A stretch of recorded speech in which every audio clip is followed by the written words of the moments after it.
না না, আমি বুঝতে পারছি না তুই তুই এত আপসেট হচ্ছিস কেন? একবারও আমি মাকে রাজি করাতে পারছি না থানায় যেতে। থানা? হ্যাঁ থানায়। আমি বলছি মা থানায় গিয়ে বাবার নামে একটা ডায়েরি করে এসো। কেন ডায়েরি করবে কেন? আরে ছোটদা ও কিচ্ছু বোঝে না, ও একদম ছেলে মানুষ। মা আমি ছেলে মানুষ নই। তুমি একবার থানায় গিয়ে বাবার নামে একটা ডায়েরি করবে। দাঁড়া দাঁড়া, আচ্ছা এই রাঘব লাস্ট কবে এসেছিল বলতো আমাকে? এই তো রোববার এসে রীতিমতো মাকে শাসিয়ে গেছে। বলেছে মিউচুয়াল সেপারেশনে সই না করলে নাকি দেখে নেবে। আরে না না, আসলে সেদিন রাঘব এসেছিল, আমার সঙ্গে একটু কথা কাটাকাটি হতে হতে হঠাৎ। তোর মা তুমি এত বোকা কেন, এত বোকা কেন তুমি? আমাদের এই ফ্ল্যাট মর্গেজ দিয়ে বাবা ফরেন ব্যাংক থেকে লোন নিয়েছে। রোজ একটা করে চিঠি আসছে, তুমি যে জানো জানো ছোট মামা, রোজ একটা করে চিঠি আসছে। মানে ফ্ল্যাট মর্টগেজ দিয়েছে নাকি? হ্যাঁ আসলে আমি কিছু বুঝতে পারিনি।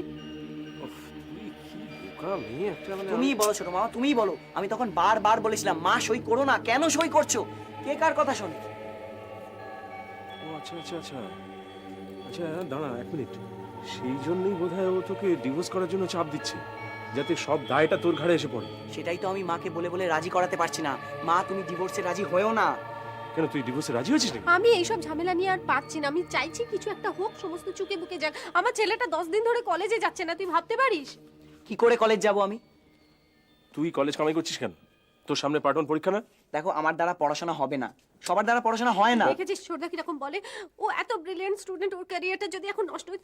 আমি কিছু ভাবতে পারছি না। আমার ডিভোর্স হয়ে যাক, আমার সমস্ত চুকি বুকে যাক, আমার ছেলেটা ভালো থাকুক, ব্যাস আমার আর দেখো কিছু। মা তুমি কি ভাবছো ডিভোর্স হয়ে গেলেই সব ঝামেলা মিটে যাবে? আজকেই তো 4টের সময় আবার যেতে হবে। কোথায় যেতে হবে? ওই যে ফ্রি স্কুল স্ট্রিটে রমেশ খান্নার অফিসে। ও দাদা শোন না, বলছি মল্লিকা তো অনেক জানাশোনা আছে রে, দেখ না যদি কিছু করা যায়। আমি দেখছি, দাঁড়া। তুই আগে বল, তুই কলেজ যাচ্ছিস না কেন? লোক ছোট মামা, I can't leave my mother alone, she is under serious threat. আরে দেখ না, ওর মাথায় কি পাগলের মতো ভূত ঢুকেছে। ও খালি ভাবছে যে ওর বাবা হয়তো কোনো প্রফেশনাল কিলারকে আমার জন্য লাগিয়েছে, আমাকে মার্ডার করার জন্য। মা তুমি হাসছো, but I tell you it's serious.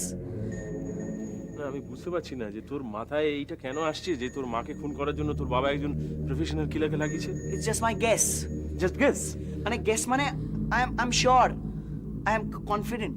তুমি আচ্ছা তুমি শোনো, তুমি আমাদের ফ্ল্যাটের রাস্তার ওপারে একটা লন্ড্রি আছে, লক্ষ্য করেছো? আর সে থাকবে হয়তো, আমি জানি না, হ্যাঁ, দেখিনি। রোজ সন্ধ্যেবেলা 7:30 থেকে 8টা পর্যন্ত একটা লোক ওই লন্ড্রির পাশে দাঁড়িয়ে আমাদের ফ্ল্যাটের জানলার দিকে তাকিয়ে হাঁ করে তাকিয়ে থাকে। আর তাই জন্যই আমি মাকে বলেছি প্লিজ মা থানায় গিয়ে একটা ডায়েরি করো। আচ্ছা ছোটদা, ও একটা জিনিস কিছুতেই বুঝতে পারছে না, ছেলে মানুষ ছাড়া ওকে কি বলবো বল? আমি আমার স্বামীর নামে থানায় গিয়ে ডায়েরি করব? ওকে বলো যেন কাল থেকেই কলেজে যায়। আমি কলেজ যাব না। ঠিক আছে থানায় ডায়েরি করো, তুমি কলেজে যাবে আমার তো? দ্বারা পড়াশোনা হবে না, আমি কিছুতেই যাব না। এরকম করে আস্তে, তুমি কি এই, আস্তে আস্তে দুজনেই চুপ করে থাকো। কি হচ্ছে, কিভাবে ঝগড়া করছো নিজের মধ্যে? উফ, না না, আমি কিন্তু বুঝতে পারছি ব্যাপারটা খুব সিরিয়াস। আচ্ছা এই তুই আমাকে বলতো, এই যে কি বললো ইন্সপেক্টর, কি নাম বললো, দেখা করতে বলেছে? হ্যাঁ ইন্সপেক্টর রমেশ খান্না, তোর কোনো জানাশোনা আছে রে? দেখো ছোট মামা, এই রমেশ খান্না লোকটা কিন্তু ডেঞ্জারাস লোক। এই আজকে নিয়ে 3বার আমাদের ডেকে পাঠালো। এর আগে 2 দিন আমি মাকে নিয়ে গিয়েছি। আর ডেকে পাঠানো মানে তো 3টের সময় ডাকবে, 2 ঘন্টা বসিয়ে রাখবে। আর বসে থাকা মানে কান বন্ধ করে বসে থাকতে হয়। দামড়া বয়স্ক লোক, তাদের কি ভাষা আর কি সব নোংরা জিনিসপত্র নিয়ে ডিসকাস করে। আচ্ছা আচ্ছা বাপরে বাপ, আচ্ছা ঠিক irritating আছে, লাগে। সব মেনে নিলাম। তুই সেদিকে কান্দিস কেন? তুই চুপ করে থাকতে পারিস না? তুই মনটা অন্যদিকে রাখবি সেই সময়। কি আবার এলো? তুমি যেও না, ওরকম করো না। আরে এই খুনিটা হতে পারে, তুমি এখানে দাঁড়াও। ঠিক আছে তোদের কাউকে যেতে হবে না, আমি দেখছি। তোরা দাঁড়া এখানে। তুমি এখানে দাঁড়াও, তুমি এখানে আবার দাঁড়াও। ওরকম করছো? তুমি এখানে দাঁড়াও প্লিজ। কি ব্যাপার? একটা রেজিস্ট্রি চিঠি আছে। রেজিস্ট্রি চিঠি কার নামে? মিসেস নন্দিতা মজুমদার। এই নন্দু, তোর একটা রেজিস্ট্রি চিঠি আছে। রিসিভ করো না, ওটা বোমা হতে পারে। দেখ তো তোর কি একটা চিঠি এসেছে। তুমি চুপ করে আপনি মিসেস নন্দিতা মজুমদার? না এখানে আরে, কি নন্দিতা হচ্ছে কি? মজুমদার এই, বলে কেউ থাকে না। তুমি যাও, তুমি উফ, কি হচ্ছে কি? তুই সই করে দে তো। হ্যাঁ, এইখানে একটা আপনি সই করে দিন। এখানে হ্যাঁ। পেনটা দিন।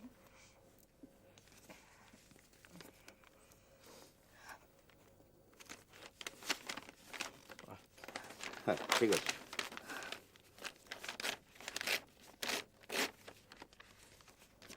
চিঠিটা দিয়ে গেছে না?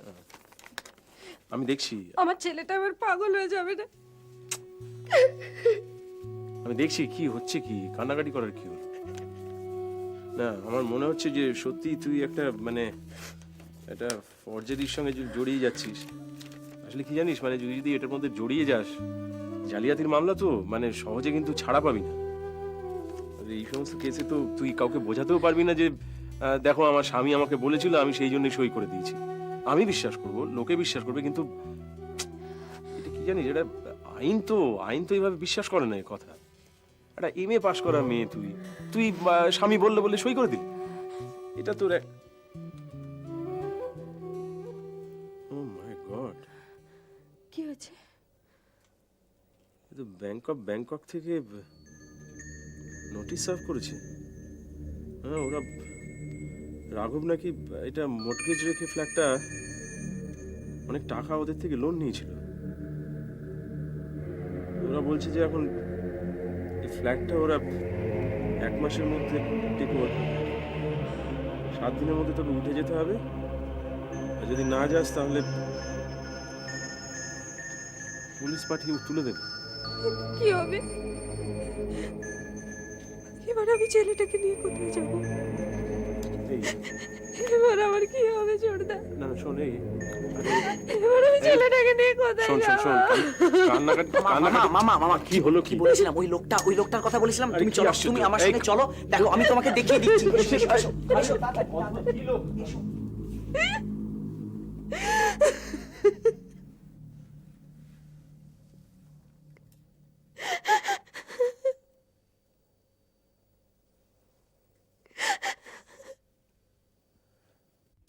কি দেখবো? ওই লোকটাকে দেখতে পাচ্ছ যে গাড়ির পাশে দাঁড়িয়ে আছে? হ্যাঁ, সিগারেট ধরাচ্ছে, ওই যে টুপি পরা মাথায়।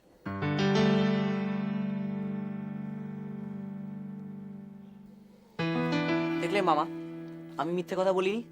মা তো আমার কথা বিশ্বাসই করছে না। আর ইলুশন এখনো কাটেনি। Hackneyed old sentiments. হ্যাঁ, এইভাবে কথা বলছো কেন? নিজের বাবা মা। স্ট্রেঞ্জ মামা, তুমি এটা কি করে বলতে পারলে? আমার বাবা যদি একটা শয়তান হয়, জাস্ট আমার বাবা বলে আমাকে বলতে হবে he is a great man, he is a bloody cheat, he is a শোনো সুইন্ডলার। শোনো, দাঁড়া, তুমি এভাবে কথা বলতে পারো না, একদম না। যাও তুমি কলেজে যাও, আমি দেখছি। না না, আমি কলেজ টলেজ যেতে পারবো না, প্লিজ। কি আমি মাকে এখানে একা রেখে কোথাও যাব না। না, আমি বুঝতে পারছি না, তোমার সামনে টেস্ট পরীক্ষা, তুমি কলেজ যাবে না বলছো? সরি, আমি যেতে পারবো না, প্লিজ ডোন্ট রিকোয়েস্ট মি। আমাকে এমন রিকোয়েস্ট করো না যেটা আমি রাখতে পারবো না, শোন, প্লিজ। তোর মার কিচ্ছু হবে না, আমি বলছি। না, তাহলেও আমি কলেজ টলেজ যেতে পারবো না, প্লিজ। আমি মাকে ছেড়ে কোথাও যাব না। আচ্ছা ঠিক আছে। শোনো দেখো, আমি ধরে নিচ্ছি তুমি ঠিক কথা বলছো। তোমার বাবা তোমার মাকে খুন করবার জন্য একজন ভাড়াটে খুনি পাঠিয়েছে। তো তোমার কি মনে হয় তুমি বাড়িতে মায়ের পাশে বসে থাকলে ও খুনি বাড়িতে এসে তোমার মাকে খুন করে যেতে পারবে না? লজিক্যালি পারবে, কিন্তু আমি থাকলে তো একটা রেজিস্ট করতে পারবো, আর আমি না থাকলে তো কিছুই হবে না। আচ্ছা ঠিক আছে, আমি চেষ্টা করছি, তোমার মাকে কনভিন্স করার চেষ্টা করছি যাতে একটা থানায় ডায়েরি করে। তবে তুমি কলেজ যাবে তো? তাহলে ভেবে দেখতে পারি। আর ভেবে দেখা কি হলো? ঠিক আছে, তাহলে যাবো আর কি। শিওর? হ্যাঁ, ঠিক আছে। পাকা কথা দিচ্ছ? ওকে। বাবা, পাগল ছেলে। দেখো, আর তো মাত্র 2 মাস, তারপর তো তোমাদের টেস্ট, তারপর তো আর ক্লাস করতে হচ্ছে না। তো তোমরা ওকে বলো অ্যাটলিস্ট কিছু ক্লাস করতে, তা নাহলে তোর পার্সেন্টেজ শর্টেজ হয়ে যাবে। প্রিন্সিপাল তো ওকে পরীক্ষাতে বসতেই দেবে না। হ্যাঁ স্যার, সেটা ঠিক, কিন্তু আহ্বান তো কিছুতেই ওর মাকে বাড়িতে একা রেখে কলেজে আসতে চাইছে না। কেন, ওর কোনো রিলেটিভ নেই? না ম্যাম, সেরকম তো কিছু শুনিনি। সে আবার হয় নাকি? হ্যাঁ ম্যাম, আমরা তো এখন সবাই মিলে ওর জন্য চাঁদা তুলছি, সবাইকে বলছি ওর কথা। তাছাড়া ওর বাবাটা একটা ব্লাডি সান অফ বিচ। এই, তোমাদের মুখে এই সমস্ত কি ভাষা? ম্যাডাম, আপনি আহ্বানের বাবাকে জানেন না? জানা না জানার কোনো প্রশ্ন নেই, কিন্তু তাই বলে তোমরা এই সমস্ত ভাষা বলবে? না, যেটা ঠিক সেটা তো ও বলেইছে। He is like a bitch. Professor Dasgupta, আজকালকার ছেলেমেয়েরা কি সাবস্ট্যান্ডার্ড হয়ে গেছে দেখেছেন? যা সত্যি তাই বলেছি ম্যাম। এই দেখো, তুমি কিন্তু একজন গুরুজনের সম্বন্ধে এরকম করে কথা বলতে পারো না। কেন স্যার? একটা লোক বিচের মতো বিহেভ করবে আর সেটা আমরা স্পেয়ার করব? আমরা ওর বাবাকে গিয়ে থ্রেট করে এসেছি। কেন? তোমরা কেন এর মধ্যে জড়াচ্ছ বলো তো? স্যার, ওর বাবার জন্য ওর লাইফটা পুরো শেষ হয়ে যাচ্ছে। ওর বাবা ওর মাকে পুরো ফাঁসিয়ে দিয়েছে, আর ওদের সমস্ত ব্যাংক অ্যাকাউন্ট ক্লোজ করে দিয়েছে। আমি বুঝতে পারছি ওরা ভীষণ একটা সমস্যার মধ্যে রয়েছে, কিন্তু তোমরা তো ছোট, তোমরা কিন্তু এই প্রবলেমটা ট্যাকেল করতে পারবে না। কেন স্যার পারবো না বলছেন কেন? আচ্ছা ঠিক আছে, তোমরা এক কাজ করো, তোমরা আহ্বানকে বলো ও যেন একটা মেডিকেল সার্টিফিকেট সাবমিট করে। ওর পার্সেন্টেজ যেটা শর্টেজ আছে সেটা আমি প্রিন্সিপালকে বলে ব্যবস্থা করে দেবো, ঠিক আছে? আপনার ওর টেস্টটা তো ওকে দিতে হবে। পড়াশোনা কিছু করছে নাকি একেবারে? অ্যাকচুয়ালি স্যার, আহ্বান ওর একটা পার্সোনাল প্রবলেমের জন্য খুব সাফার করছে। ও দিন দিন ডিপ্রেশনের পেশেন্ট হয়ে যাচ্ছে। Sad, really very sad. Anyway, আচ্ছা তোমরা তোমাদের কলেজ ফেস্ট কমিটির কি করলে? ইয়েস স্যার, আমরা তো প্রোগ্রাম সব ফাইনালাইজ করে ফেলেছি এবং আমরা আমাদের ফেস্টের একটা পোশাকি নামও দিয়েছি, সেটা হলো বিগ ব্যাং। ও গড, এটা তো একটা ইউনিভার্সের জন্মগাথা। এটা হ্যাঁ স্যার, আমরা কিভাবে রিলেট করেছি আপনাকে বলছি। প্রথমত, আমাদের বিশ্বের জন্ম হয়েছিল একটা মহা বিস্ফোরণ থেকে, সেই জন্য বিগ ব্যাং। দ্বিতীয়ত, BANG ব্যাং, এটা হলো বাংলার অ্যাব্রিভিয়েটেড ফর্ম। আমরা চাই বাংলা অনেক বড় হোক, সেই জন্য বিগ ব্যাং। বেশ, খুব সুন্দর নাম, ভালো হয়েছে। আর একটা আছে স্যার, সেটা হলো যে আমরা যে ফেস্টটা করতে চলেছি, that's going to be a big bang, মহা বিস্ফোরণ আর কি। মানে বাংলায় আমরা যাকে বলতে পারি অদৃষ্টপূর্ব, এরকম ফেস্টিভ্যাল যেটা আগে কখনো হয়নি। কিরকম একটু শুনি। স্যার, আমরা ঠিক করেছি যে আমরা পুরো প্রোগ্রামটা একটা ফ্যাশন শো এর মধ্যে দিয়ে করব। Fashion show? Yes ma'am. কলেজের ফেস্টে তোমরা ফ্যাশন শো করবে? হ্যাঁ ma'am, fashion is a part of our life. আমরা সবাই তো ফ্যাশন করি। কি বলছো তুমি? দেখুন ম্যাম, বঙ্কিমচন্দ্র যে পাগড়িটা পরতেন, বা রবীন্দ্রনাথ যে জোব্বাটা পরতেন, বা ধরুন গান্ধীজির হাতের লাঠি, বা নেহেরুর জহর কোট, আমার তো মনে হয় এই সবগুলোই ফ্যাশন। এ কি প্রাতঃস্মরণীয় মহাপুরুষদের সম্বন্ধে এ সমস্ত কি উক্তি করছো তোমরা? ম্যাম, হ্যাঁ আমি মানছি ওনারা প্রাতঃস্মরণীয়, কিন্তু তাই বলে কি সত্যি কথাটা বলবো না? All those were sorry, definitely. আমি তোমার সঙ্গে একমত হতে পারলাম না। ওনারা যেগুলো ব্যবহার করতেন তার পেছনে কিন্তু একটা প্রপার লজিক ছিল। স্যার, আমাদের ফ্যাশনের পেছনে একটা লজিক আছে। কি লজিক আছে শুনি? দেখুন স্যার, আপনি তো বলবেন যে রবীন্দ্রনাথ বাংলার বাউল, ওনার পোশাক আশাক অনেকটা বাউলের মতো, অনেকটা আলখাল্লার মতন, অনেকটা ফকিরি বা দরবেশি। Is it not a fashion sir? আমরা যেরকম ভাবে ড্রেস আপ করি, আমরা যে সমস্ত ড্রেস পরি, সেটাও ফ্যাশন, কিন্তু ইললজিক্যাল তো নয়। আমার মনে হয় আমাদের সমস্ত সংস্কৃতিটাই একটা ফ্যাশন শো। সেটাই আমাদের থিম, আমাদের ফেস্টের বেসিক থিম। দেখুন স্যার, আমরা দেখাতে চাইছি ধরুন একতারা হাতে একটা বাউল, বা ডুগডুগি হাতে কোনো ফকির, বা ধরুন গিটার হাতে জীবনমুখী গান, বা স্যাক্সোফোন হাতে বাংলা ব্যান্ড। প্রত্যেকটা চরিত্রই থাকবে, তাদের সঙ্গে আলাদা আলাদা একটা ফ্যাশন থাকবে, এটাই আমরা দেখাতে চাইছি। দেখো, তোমরা যা ইচ্ছে তাই করো, কিন্তু একটা ব্যাপার মাথায় রেখো, তার মধ্যে যেন কোনো রকম অশ্লীলতা না থাকে। অশ্লীলতা মানে? অশ্লীলতা মানে যেন একটা সুস্থ রুচি তার মধ্যে দিয়ে প্রকাশ পায়। হ্যাঁ হ্যাঁ, সেটা তো অবশ্যই। দেখো, আমি তো তোমাদের এই কমিটির চেয়ারম্যান, তো তোমরা এমন কিছু করো না যাতে করে এই কলেজটার নাম ক্ষুণ্ণ হয়। তারপর আবার বলছো বিগ ব্যান, কি সমস্ত বিস্ফোরণ টোরণ ঘটাবে। আচ্ছা, এগুলো কি তোমরা সব অন স্টেজ ঘটাবে? স্যার, আপনি কেন ভাবছেন আমরা অবসিন কিছু করব? না না, ভাবছি না, আসলে ফ্যাশন বললে তো। হ্যাঁ, তো ফ্যাশন মানে কি অবসিন? না না, তা নয়। তোমরা যাই করো, পোশাকে আশাকে চাল চলনে এমন একটা কিছু করো না যাতে করে।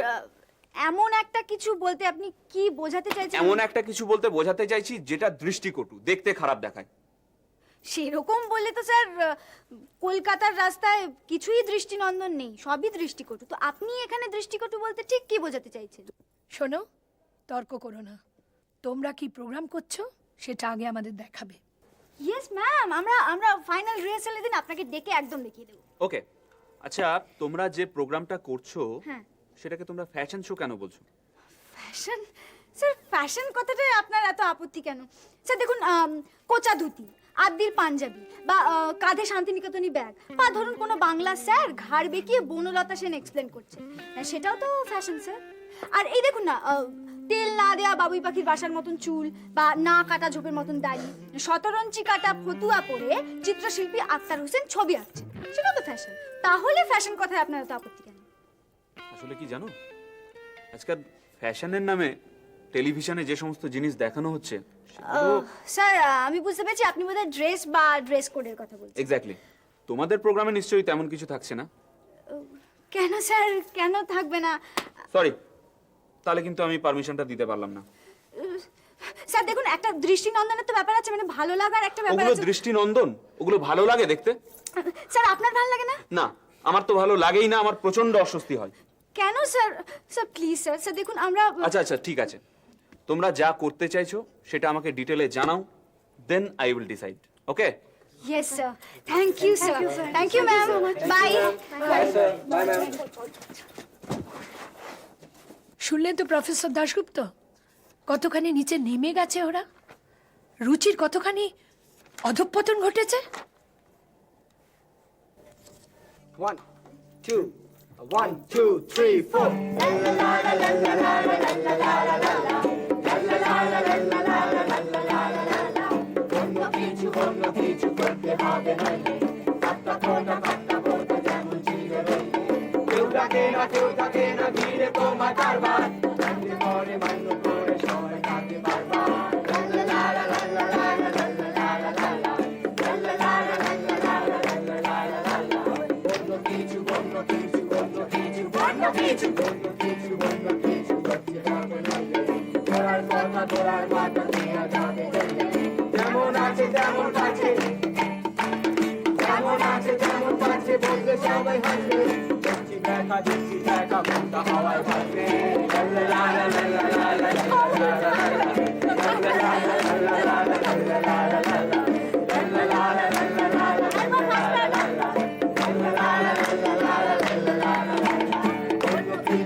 কি আনলি?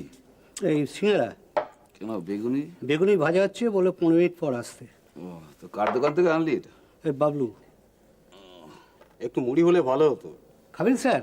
হ্যাঁ, যা একটু মুড়ি নিয়ে তুই যা। বুঝলেন, এই সারাদিন হাড় ভাঙা পরিশ্রমের পর একটু মুড়ি তেলে ভাজা আর একটু বিট্টুন হলে। চলো না এখান থেকে, কেন শুধু শুধু বসে বসে সময় নষ্ট করছো? অনেকক্ষণ তো হলো। আপনারা কি সাহেবের সঙ্গে দেখা করবেন? উনি ডেকেছেন। ও, তো বসুন, একটু বসতে হবে কিন্তু। ঠিক আছে। তা বুঝলে, কাল রাত্রে 11টার সময় একটা টিভিতে ছবি দেখছিলাম। আচ্ছা, কি ছবি? কি ছবি অত নাম টাম তো দেখিনি, ওই ঘোরাতে ঘোরাতে হঠাৎ চোখটা পড়ে গেল তাই। বাংলা ছবি? হ্যাঁ, বাংলা ছবি তো বটে। কেন, দেখেছো? না না, আমি ওই টিভি সিরিয়াল টিরিয়াল দেখি না। আমার খুব ভালো লাগে জিওগ্রাফি চ্যানেল, আর না হলে ফ্যাশন টিভি। বাবা, তুমি ফ্যাশন টিভি দেখো? হ্যাঁ দেখি।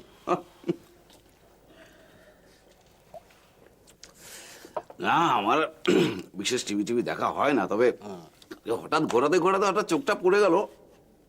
টেলিফিল্ম হবে বোধহয়, বুঝলে? মাঝখান থেকে দেখলাম, ব্যাপারটা বেশ ভালো লাগলো। আচ্ছা। বেশ ভালো লাগলো। একদম অ্যাকচুয়াল ছবিটা ওরা তুলে ধরেছে। ওই এখন যেসব ওই ছোট ছোট মেয়েরা মানে এক্সট্রা পয়সা রোজগার করার জন্য কলকাল হয়ে যাচ্ছে, তো সেই ব্যাপারটাকে ওরা বেশ খোলামেলা ভাবে দেখিয়েছে, বুঝতে পারলে?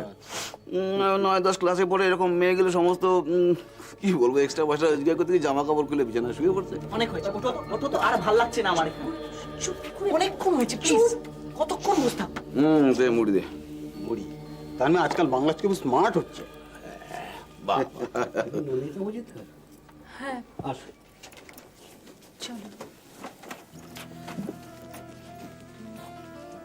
জীবনে